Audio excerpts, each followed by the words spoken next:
নাই আমাদের ঠিকই হচ্ছে কিভাবে আমাদের মোবাইলে খেলতে হবে।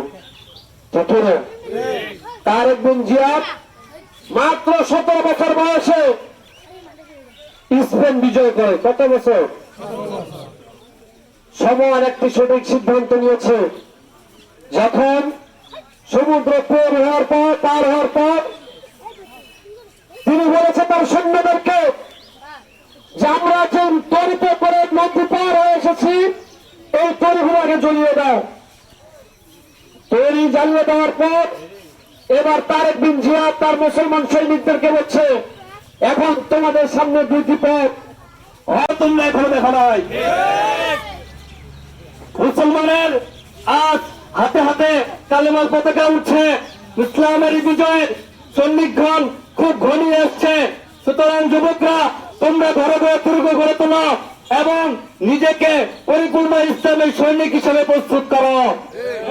এমন যখনই ডাক দিবে আল্লাহ বাবুল লোক সাহেব তখন যাবে তখন খুশি। তাহলে আরেক ভাই, আমাদের আরেক ভাইয়েরা মোবাইলে দেখেন, খবরে দেখেন যে তারা ইফতারি আনতে গেছে, আইসা থেকে তাদের সন্তানগুলো হারিয়ে ফেলেছে, তাদের বাবা মা হারিয়ে গেছে।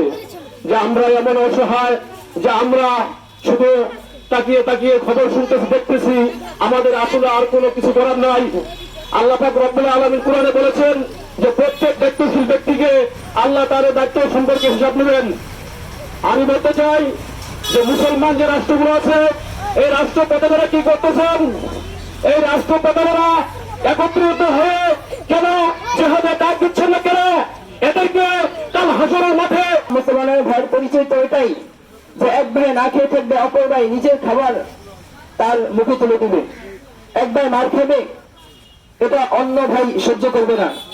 মুহতারাম হাজিরিন, মুসলমানদের ইতিহাস সকলেরই জানা। মুসলমানদের ইতিহাস চুপ করে থাকা ইতিহাস নয়। মুসলমানদের ইতিহাস যখনই মুসলমানদের কেউ আঘাত খায়, যখন মুসলমানদের কেউ তাদের আক্রমণে লিপ্ত হয় তখন অপর মুসলমানরা তারা সংগ্রাম করে তাদেরকে বাঁচিয়ে তোলে। দেখেন মুসলমানদের ইতিহাস তো সেই খালিদ বিন ওয়ালিদ রাদিয়াল্লাহু তাআলা আনহুর ইতিহাস, মুসলমানদের ইতিহাস তো ওমর ফারুক রাদিয়াল্লাহু তাআলা আনহুর ইতিহাস, মুসলমানদের ইতিহাস তো সেই মুহাম্মদ বিন কাসিমের ইতিহাস। কি হয়েছিল যে এক বোনের আর্তনাদে সেই মুহাম্মদ বিন কাসিম সেই ভারত সে বিজয় করেছে, সেই ভারতের মধ্যে ইসলাম প্রতিষ্ঠা করেছে সেই মুহাম্মদ বিন কাসিম। মুহতারাম হাজিরিন, মুহাম্মদ বিন ব্যতীত হয়। ঠিক বিশ্বের কোন এক প্রান্তে যদি কোন মুসলমান বিপদে পড়ে তাহলে ওই প্রান্তের মুসলমানদের এই ব্যথা শোনার পরে আমি মুসলমান হিসাবে তার ব্যথায় আমাকেও ব্যতীত হতে হবে। কি বলেন, ঠিক কিনা?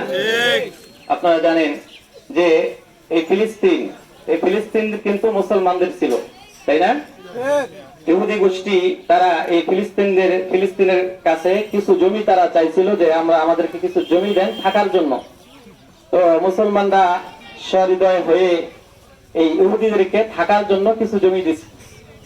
এরপরে তারা থাকতে থাকতে থাকতে থাকতে তাদের এই বসতি বাড়াইতে দেখা গেছে যে এখন ফিলিস্তিনের অর্ধেকের বেশি এই ইহুদি গোষ্ঠী দখল করে ফেলেছে।